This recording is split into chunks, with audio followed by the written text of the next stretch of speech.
Joining me is former Hereford United midfielder John Narbett. John, you were the record signing for Hereford at the time when you joined from Shrewsbury. Did that put you under any more pressure when you arrived at Edgar Street? To be honest, no, because at the time I was at Shrewsbury, like you say, sold the old First Divisional Championship. I'd been playing and I was just desperate to play. I was just desperate. I had tasted first team football, playing first team at 18 years old. A new manager had come to Shrewsbury and I just wanted to play. So I came on loan first of all, had done fairly well, and so by the time that the figures were being talked about, I'd already settled into the team. I'd already been there for a couple of months while they were trying to negotiate it. So to be honest, it didn't really worry me at all, because it was just like I said, I'd already settled in. I'd got on well, had friends, and the crowd had already been pretty good. Are there any games that stick out in the memory? A couple. In fact, better since I've been watching you post some of these games. But yeah, an early one was against Halifax, where I scored a couple of goals.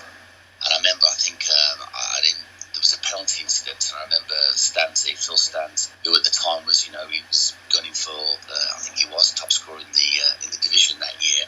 And I remember Stanley offering me the ball from a hat trick. And in hindsight, although I kind of got a reputation as a penalty taker in my later years, I think I bottled it a bit. If I'm honest, I said no, Stanley. I said you take it, I'll get my own. But obviously, that was a chance to get my first hat trick. But he was top man in offering me. But of course, he put the ball away. But that game definitely stands out. You had a really good record scoring penalties. What was your technique? It was funny actually, because in the US at the moment there's a documentary on Manchester City, and I was listening to their strategies on penalties, and mine was simple. I ended up taking them just because I got fed up of being brought down for penalties and thinking, you know what? And I added all the penalties up one the season before I started taking them, and I added it all up, and I thought, I've been brought down about 10 times, and I thought, just like with the Stanley offer, I thought I could take these, and I could score 10 goals. So to start that season, I think Richard Jones had missed one, so I said no.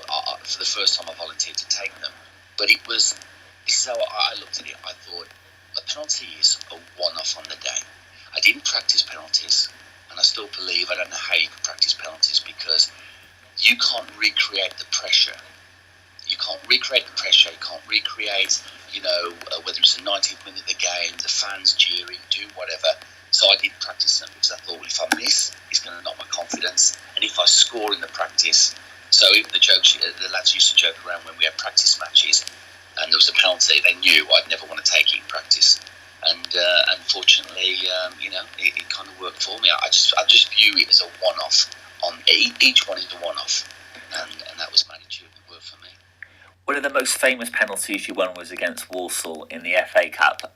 Can you talk me through what happened there? Because it looked a little bit theatrical. I won't lie. Like I said, I kind of dribbling, going past players was something that I was a more attacking midfielder, as fans might remember. I wasn't a sort of defensive-minded hold back. I was more of attacking people at fairly fast speed. That was probably one of my assets. And so I just, like I said, I'd been brought down lots of times, and it was just like the dying minutes of the game. And as I joked recently, I just might have gone down a little easier. Like I joked on Twitter, I said, without fear of a retrospective 3-match ban, I can say that I might have gone down a little easy, and I think I did. I feel, but hey, that's the FA Cup, and obviously it caused a great run and a piece of history for Hereford. And being part of history is what it's all about. You played in that game against Manchester United, who we drew after Walsall. What do you remember from that game that Sunday? I think it was a Sunday. Yeah, it was. And I remember before, because obviously, I don't think any of us really at the time had experienced such amazing, build-up and anticipation for the game. As soon as the draw was done, it was just that the city was just alive with, people, I had a lot of friends in Hereford. I lived in Hereford at the time, and people wanting tickets and doing what we were doing. But I remember the gaffer took us away in Bowie, took us down to Bournemouth, I think it was, for a couple of days. because, you know, you might sound melodramatic, but, you know, the tension was so high.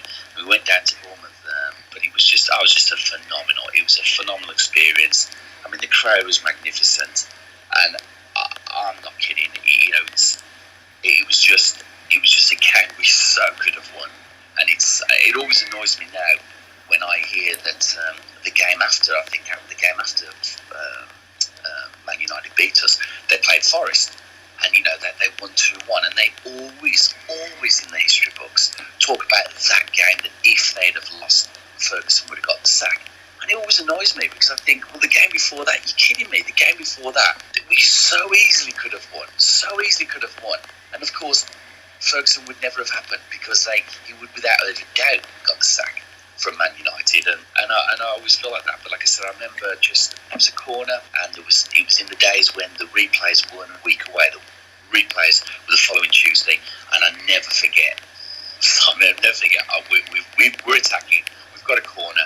There's like a minute to go, and I remember thinking, "Oh my God, we're going to be at Old Trafford on Tuesday." The ball got cleared, went down, and they scored, and it was all over. But like I said, nothing but great memories of the game for sure. Moving on to the managers at Edgar Street, you were with Ian Bowyer, Colin Addison, and John Stiller. What were they all like? They were all very different. I mean, definitely all different. Ian Bowyer, I mean, I often feel that Ian Bowyer seemed to have he seemed to do well with finding young players. And when I look at, some of the players, obviously he was responsible for outlaying the money for myself. He found Darren Peacock, for nothing. Although I got to say this story that goes back. Darren Peacock, the first game Darren played, big lad, long hair at the time, and we're like, who's this guy?